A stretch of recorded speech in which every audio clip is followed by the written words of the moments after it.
Do you want some inspiration to help you get through a backlog of card kits? Hi, I'm Jess from jesscrafts.com and I'm here to help you make the most of your crafty supplies and time. So let's get making.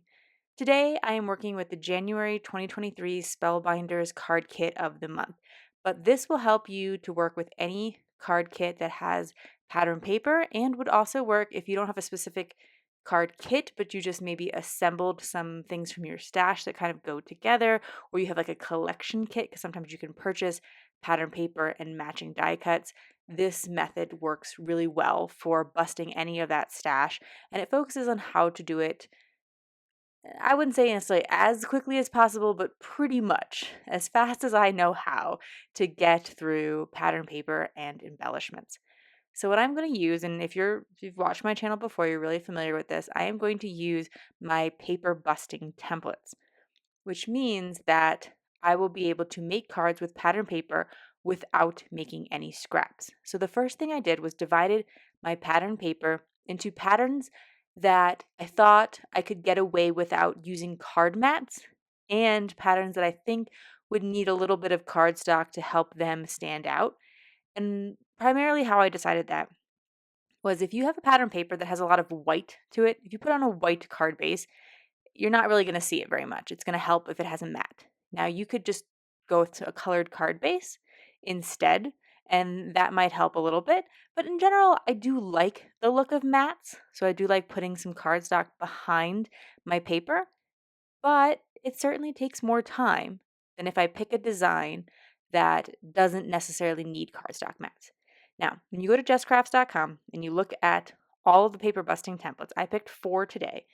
They're all going to call for cardstock mats. However, I think there are plenty of them that you don't need the cardstock mat.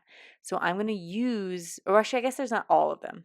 There are a few that don't call for a cardstock mat, but I was looking for some that could work either way. And then I paired it with papers based on that. So here you can see I'm working with my much lighter set of pattern papers, which have a lot more white to them. And so these are the ones that I am going to use cardstock mats with. I also decided to look for my paper busting templates that had a maximum of 3 pieces per card. So sometimes my paper busting templates will ask you to cut you cut and then assemble. And they tell you exactly how to do that. So if you're not familiar with my paper busting templates, on one side of the PDF, it will show you a 6x6 piece of paper and how to make all the cuts. And on the other side, it will give you a sketch or sometimes more than one sketch for showing you how to assemble those pieces.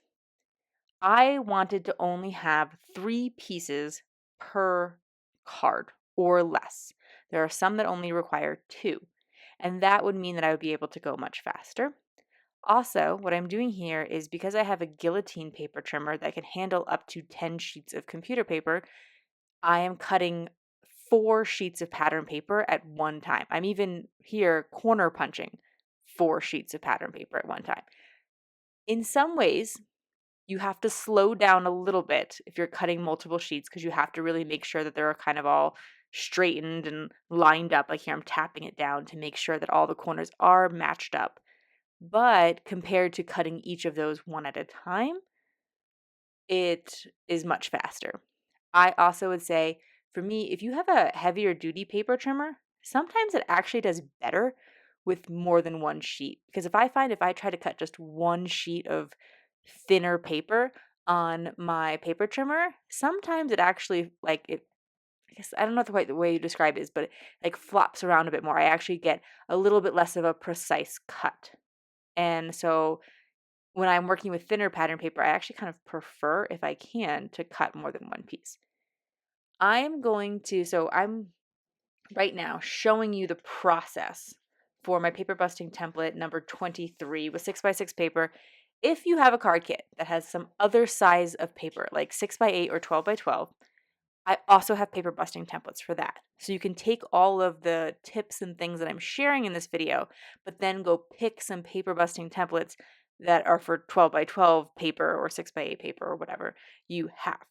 So I cut some cardstock mats. I have a whole pile of them. I have my whole pile of these little strips that it calls for in paper busting template number 26. And as you can see, generally what I'm going to do is put adhesive on all of the same piece in the assembly line. And then I'm going to stick them all down. And then I'm going to keep working like that. I'm going to put out, there's like this really large piece of paper that's about 3 by 5 1/4. And I'm going to put all of those out and tape them all down. When I show you the other designs, I'm only going to make one. But off camera, when I make all the ones, because each of these, I picked 4 designs, but I made 40 cards. So there's not actually 10 of each. There's actually 8 of some and 12 of others just because of the way the things worked out. But I'm making quite a few of each one. And so often I'm doing this assembly line style for the other, 6 to 10 cards that I'm making off camera. And that's what I would recommend if you're not filming and trying to share the process, is that you do it the way I am right here. And obviously this is sped up, but still, by batching all the different things, I'm going to make this a lot easier. And some of you may be thinking, why are you in such a rush to make cards? And you don't have to be. You can take your time. You can make one card and it can take you 5 hours, and that is great. And there's like nothing wrong with that. I am not trying to say that isn't a great way to make cards. But if you are in a situation where you have more supplies than you have time, making some cards with faster methods like this can help you to slim those down. But also, if you just really enjoy um, sharing your cards, or like donating your cards or things like that, it can be helpful to make a stack of them. You might also like giving your cards away. And so spending, if you want to make little packets of 5 cards for a friend, you might not, be able to take as long to make the cards. If you are interested in finding out more about how to donate your cards, like you're like, I really do like making cards, but I don't have enough people to send them to, and that's why I've slowed down my process or whatever like that. There is on jesscrafts.com, you can find links to places to donate your cards and jokes to put inside of those cards. And that is what I do with most of my cards, because I make probably 100 cards a month. And so having places to share those cards outside of my family and friends, because I don't actually have hundreds of friends to give all of these cards to.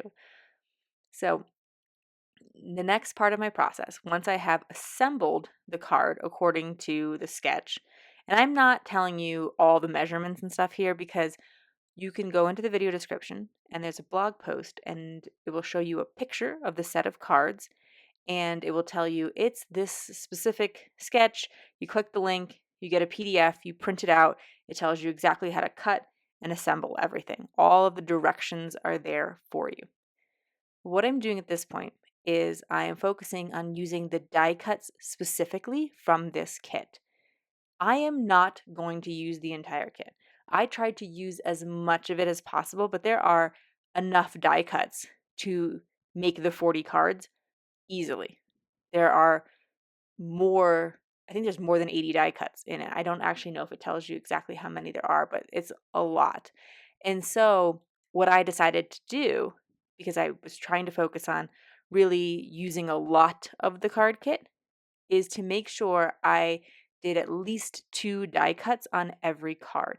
And when you are trying to use up something, I encourage you to maybe go a little bit more into the embellishments than you might strictly need to. You know, some of these potted plants could stand on their own as the only embellishment on a card. But by placing it with the basket or the chair or a second potted plant, one, it makes it look more like a scene. It actually adds a lot of interest to the card, but also it uses more of the supplies. Now, you might notice that I am not putting a sentiment on all of my cards, and that's going to come up throughout the video, because this card kit does not have a ton of sentiments. There are some sentiment stickers and there's some chipboards with some phrases on it, but I don't have like a stamp set that goes with this kit.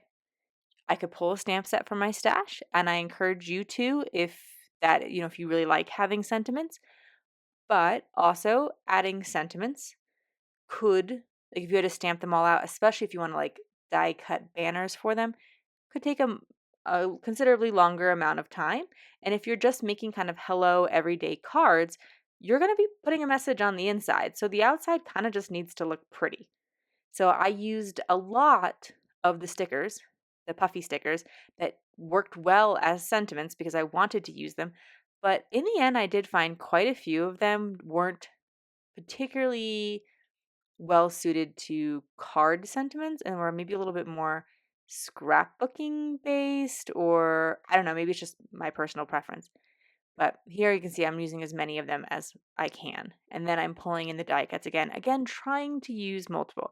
The other thing I wanted to share in terms of quickness is I use a Scotch ATG, which is an something tape glider. I forget what the word all of a sudden. Adhesive tape glider. That makes sense. That's what it is. And that's a pretty fast thing to use if you get used to it. And if you ever had trouble with your ATG, I do have a video where I share lots of tips and tricks because I really love mine, but I know there are other people who've had a frustrating experience and I find it to be quite quick. However, when I'm gluing down smaller things, I actually think a glue bottle is the quickest.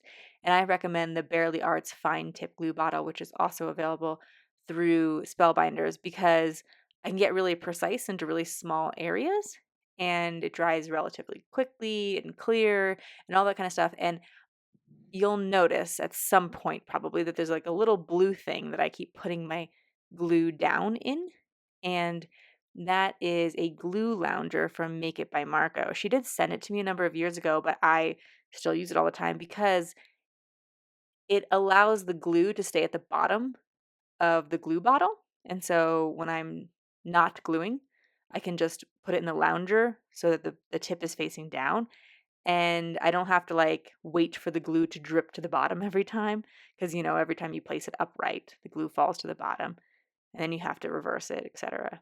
So having that glue lounger is just like a little tiny convenience that makes things go a little bit smoother, a little bit less likely to get little bubbles and that kind of thing in your glue. So I'm trying to pull in and use as many embellishments as possible because that is the big key to using up a card kit is to look at whatever consumables that card kit came with and making a point to find a use for them. So if your card kit is like, there's Hero Arts card kits out there, which are beautiful, but they're primarily stamps and dies. So you can't use up a stamp or a die. But say your card kit came with like sequins or gems, which this one did actually, um, you can make a point to use those.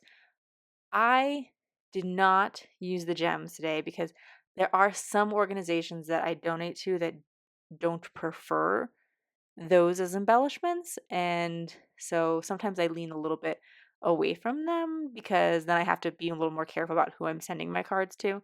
But anyway, if you make a point to think about what is consumable about this kit or what is consumable about my stash.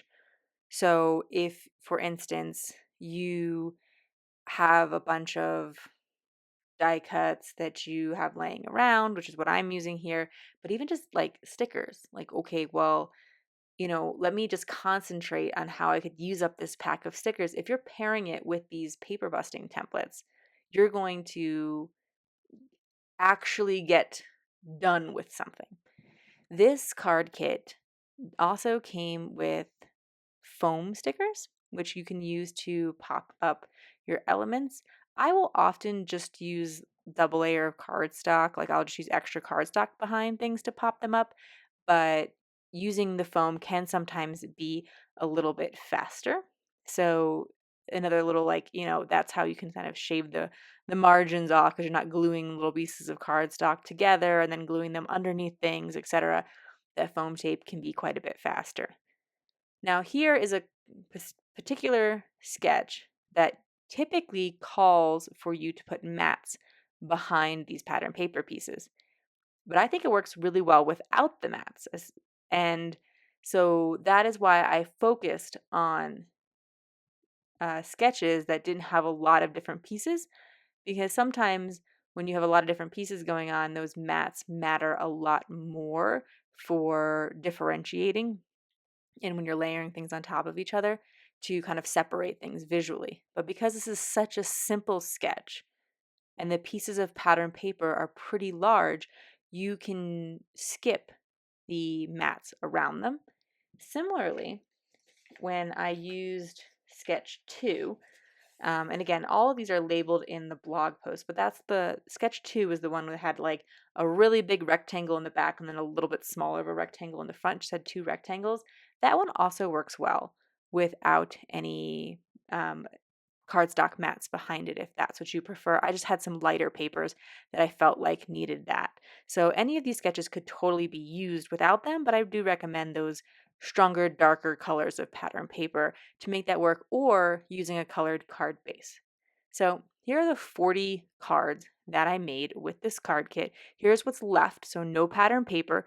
There's still some embellishments. I tried really, really hard to use a bunch, but I actually will be back later this month making more cards with this kit. If you found this video helpful, here's another video where you can find more ideas for enjoying your crafty time and supplies. Let me know you like this video with a share to your crafty community, subscribe and click the bell so you don't miss the next template or tutorial, and check the video description for product links. See you in the next video.